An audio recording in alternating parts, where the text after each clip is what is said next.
Hello everyone, welcome back to my channel Bong Trails. আজকের ব্লগটা কিন্তু একটু স্পেশাল কারণ এই প্রথমবার আমরা বিচে গিয়ে বারবিকিউ পার্টি করেছিলাম।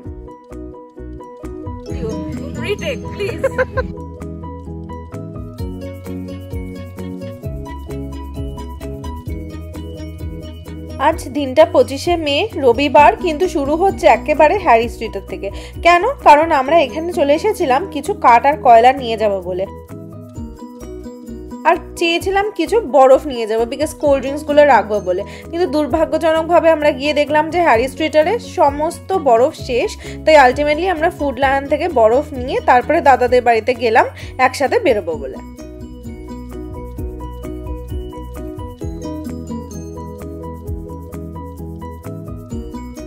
সারা সপ্তাহটা তুমুল মেঘলা থাকার পর আজকে একটু রোদ বেরিয়েছিল।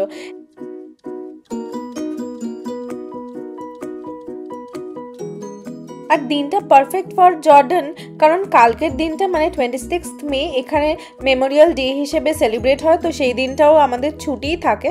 তো এই উইকেন্ডটাকে লং উইকেন্ড হিসেবে আমরা ধরে নিয়েছিলাম, শনি, রবি আর সোমবার ছুটি, তাই আমরা এই পার্টিটা অ্যারেঞ্জ করার প্ল্যান করেছিলাম। আর যেহেতু এটা লং উইকেন্ড তাই আমাদের সাথে সাথে বহু এমন লোকজনও এসেছে যারা জর্ডানে এসে পার্টি করবে। আর পার ভেহিকেল এখানে জর্ডানে $10 করে দিয়ে তারপরেই ঢুকতে পারবেন।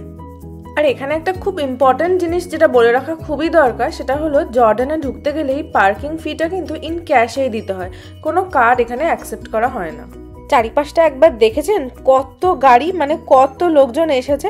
তো এটা দেখেই তো আমাদের ভীষণ চিন্তা লেগে গেল যে আমরা হয়তো সত্যি অনেকটা দেরি হয়ে গেছে আমাদের আসতে, তাই জন্য আমরা কি ভালো একটা পিকনিক স্পট পাবো, ভালো কি কোনো একটা বারবিকিউ গ্রিল পাবো? যদি গ্রিল না পাই তাহলে তো আর বারবিকিউ হবে না। তাই প্রথমেই আমরা নেমে একদম হন্যে হয়ে গ্রিল খুঁজতে লেগে গেলাম। বাট যেদিকেই তাকাচ্ছি সেই দিকেই দেখছি কোনো না কোনো পিকনিক পার্টি বসে গেছে বারবিকিউ গ্রিল দখল করে। আসলে জর্ডান লেকের জায়গাটা প্রচণ্ডই বড় আর এখানে অনেক লোকজন আসে এরকম বারবিকিউ পার্টি করতে। অ্যাকচুয়ালি এখানে না এক একটা গ্রিল অলরেডি বসানো থাকেই কিছুটা দূর দূর গিয়ে, তো সেই সব গ্রিল ঘিরেই বারবিকিউ পার্টির লোকেরা আর কি বসে পড়ে, যাতে বারবিকিউটা ভালো করে করা যায়, তারা ভালো করে পিকনিক করতে পারে। আর পিকনিকের সাথে সাথে এখানে অনেক মানুষই কিন্তু বোটস, কায়াকস এসব নিয়ে আসে এখানে চালাবে বলে। মানে জায়গাটা ভীষণ সুন্দর। এই যে ছোট ছোট বোট দেখছেন এইসবগুলো কিন্তু তারা বাড়ি থেকেই নিয়ে এসেছে এখানে চালাবে বলে। যাই হোক, বেশ অনেকক্ষণ ধরে খোঁজাখুঁজি করার পর অ্যাট লাস্ট আমরা একটা বারবিকিউ গ্রিলের সন্ধান পেয়েছিলাম। আসলে আমরা অনেকক্ষণ ধরে খোঁজাখুঁজি করছিলাম, তারপরে একটা ফ্যামিলি পেলাম যারা বললেন যে তারা আপাতত এই সময় বারবিকিউ গ্রিলটাকে ইউজ করবে না, প্রায় হলো 3-4 ঘন্টা পর তারা ইউজ করবে। তাই আলটিমেটলি আমরা এই বারবিকিউ গ্রিলটা পেয়েই গেছিলাম। গ্রিলটা পাওয়ার পর যা নিশ্চিন্ত হয়েছিলাম তা আর কি বলবো। এইবার আমরা সব আমাদের জিনিসপত্র নিয়ে আসতে শুরু করেছিলাম গাড়ি থেকে। এখানে একটা ছোট্ট পিকনিক স্পট বানিয়ে নেব আমাদের নিজের মতন করে। তাই আর জানেন তো এই জর্ডান লেকের প্ল্যানটা আমাদের প্রায় 1 বছর ধরে হচ্ছে আর হচ্ছে না। এইবারও যখন গ্রিল পাচ্ছিলাম না তখন এইটাই মনে হচ্ছিল এইবার কি আমরা সাকসেসফুল হব। বাট যাই হোক, অ্যাট লাস্ট আমরা সাকসেসফুল।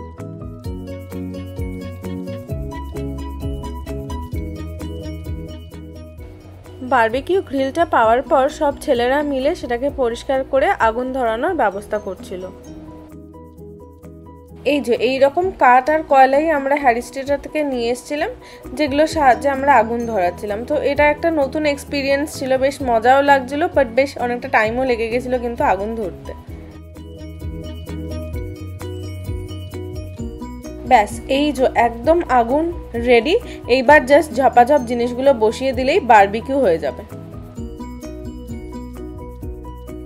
বারবিকিউর মেনুতে প্রথমেই ছিল হচ্ছে চিকেন কাবাব। তো আমরা কি করেছিলাম, বাড়ি থেকেই চিকেনটাকে ম্যারিনেট করে এনেছিলাম, আর এইখানে দিদি আর সুবর্ণা বসে গেছিলো সেই ম্যারিনেটেড চিকেনটা বারবিকিউ স্টিকে গুজবে বলে। তো যতক্ষণ ওরা গুজবে তো ওটাতে তো একটু টাইম লাগবে, তো সেই জন্য আমরা আগে কর্নটাকে বারবিকিউ গ্রিলে বসিয়ে দিয়েছিলাম গ্রিল করে নেওয়ার জন্য। তো এখানে প্রথমেই ভুট্টাটাকে সেঁকে নিচ্ছিল দাদা আর সমস্ত ছেলে মিলে। আর যেহেতু এটা আমাদের ফার্স্ট বারবিকিউর এক্সপিরিয়েন্স, বেশ মজাও লাগছিল জিনিসটা দেখতে আর করতে। আর ওদিকে দিদি আর সুবর্ণা মিলে ততক্ষণে ম্যারিনেটেড চিকেনটাকে কাবাব স্টিকের মধ্যে আটকেও নিচ্ছিল।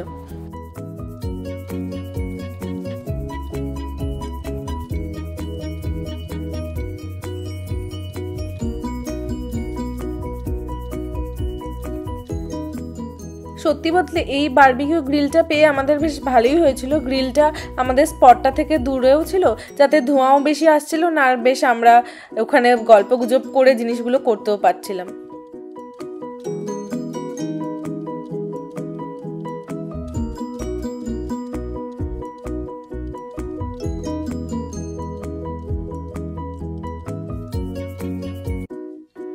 ভুট্টাটা হয়ে যেতে কিন্তু খুব একটা টাইম লাগেনি, তাই এদিকে চটপট বুম্বা আর দাদা মিলে চলে এসেছিল ভুট্টাটা পোড়ানোর পরে এটার মধ্যে একটু নুন লেবু লাগিয়ে নেওয়ার জন্য। কেমন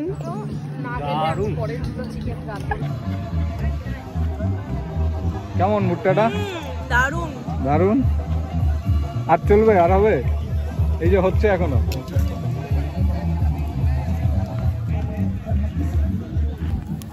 এক প্লেটে 3টে ভুট্টা, তার সঙ্গে আনলিমিটেড চিকেন তন্দুরি, মাত্র 30 টাকা, যাতে হয় না ট্রেনের টিকিট। ভুট্টাটা হয়ে যাওয়ার পরে এদিকে সুবর্ণা আর দিদি চলে এসেছিল মাংসটা গ্রিলে চাপিয়ে দেওয়ার জন্য। আরো এগিয়ে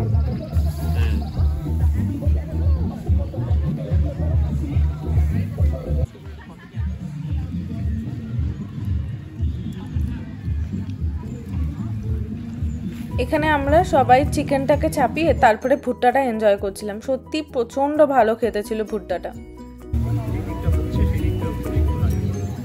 কিন্তু ভুট্টাটা খাওয়ার ফাঁকে ফাঁকেও আমাদেরকে এদিকে এসে চিকেনটাকে গ্রিলের ওপরে রেখে যেতে হচ্ছিল, একটু উল্টে পাল্টে দিতে হচ্ছিল, আর একটু অয়েল ব্রাশ করে দেওয়া হচ্ছিল চিকেনটার ওপরে, যাতে ঠিকঠাক ওটা ভালোভাবে গ্রিল হয়ে যায়।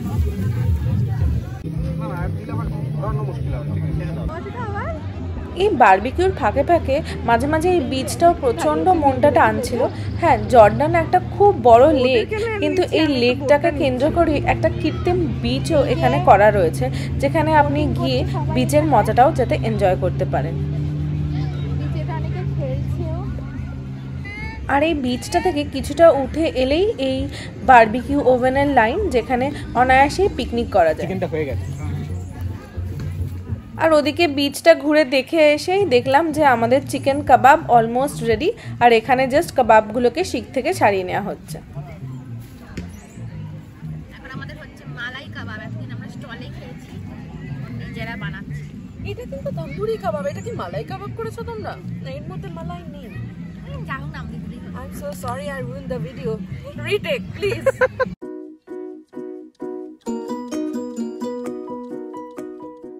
ভেজ অ্যান্ড চিকেন কাবাব হয়ে যাওয়ার সাথে সাথে এইদিকে দাদা খুলছিল চিকেন তন্দুরি।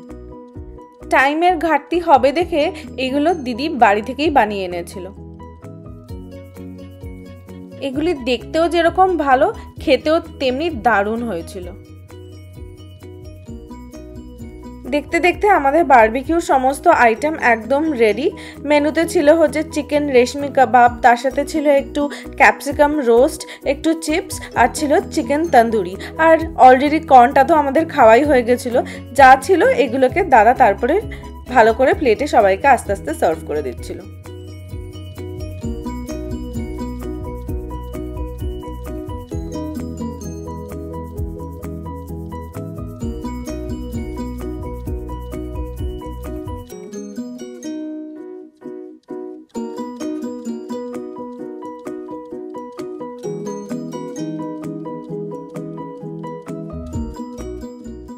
সবকটা আইটেমে কিন্তু একদম সুপার হিট হয়েছিল।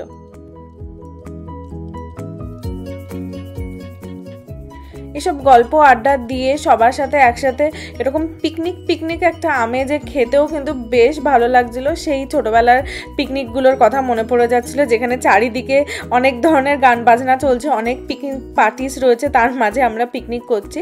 যাই হোক, এসব খাওয়া দাওয়ার পরে আমরা চলে এসেছিলাম বিচে, যেখান থেকে এরপরের প্ল্যান ছিল আমাদের লেকটাতে গিয়ে একটু স্নান করার। আর এই যে এখানে দিদি আর সুবর্ণা একদম রেডি ঝাঁপ মারার জন্য লাইফ জ্যাকেট পরে। বাকি সব চাইল্ড, ওটা তো হচ্ছে ভিডিওকে চাকমাতে করো না।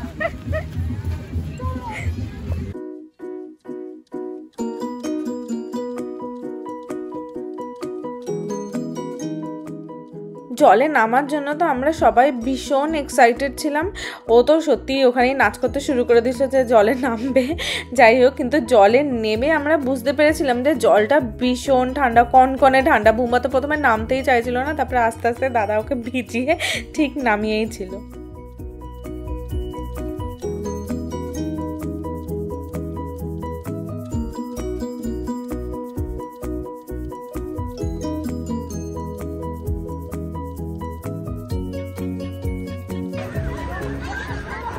দাদা তাড়াতাড়ি স্নান করে উঠে যাওয়ার পর তারপরে কিন্তু একটা ছোট্ট ভিডিও আমাদের এখানে তুলে দিয়েছিল।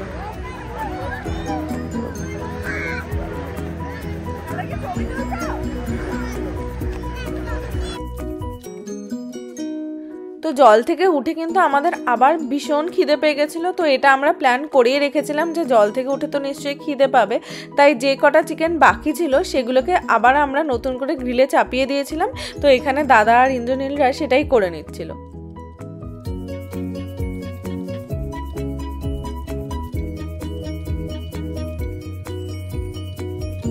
যতক্ষণে চিকেনটা গ্রিল হচ্ছে ততক্ষণে ওদিকে বুম্বা আবার কিছু নানও নিয়ে এসেছিল। অ্যাকচুয়ালি ইন্ডিয়ান মার্কেট থেকে আমরা কিছু নানও তুলে এনেছিলাম, যাতে এই গ্রিলের ওপরে একটু এপিট ওপিট করে ভেজে তারপরে ওটাকে চিকেনের সাথে খাবো বলে।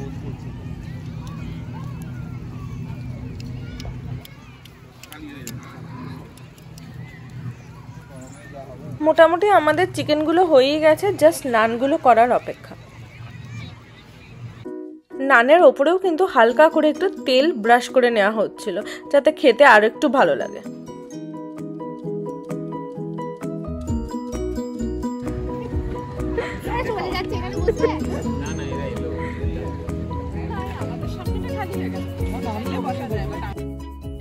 যাক, এবার বারবিকিউর কাজ একেবারে শেষ, একদম লাস্ট ওভেনটাকে নিভিয়ে দেওয়া হচ্ছে।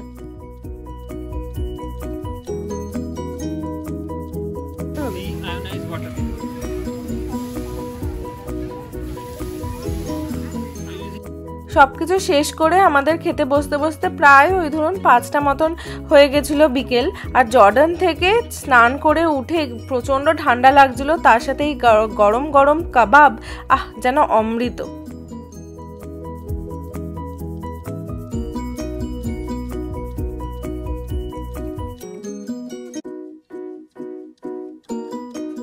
খাওয়া দাওয়ার পরে সব আস্তে আস্তে টুকটুক করে গুছিয়ে নিয়ে এইবার আমাদের বাড়ি ফেরার পালা। সবকিছু মিলিয়ে আমাদের জর্ডান লেকের বারবিকিউ পিকনিকটা কিন্তু খুব সাকসেসফুল।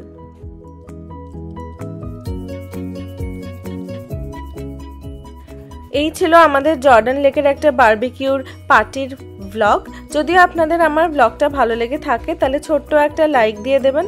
আর এরকম ইন ফিউচার ছোট ছোট ব্লগ দেখার জন্য নর্থ ক্যারোলাইনার আপনারা আমার চ্যানেল বং ট্রিলসটাকেও চাইলে সাবস্ক্রাইব করতেই পারেন।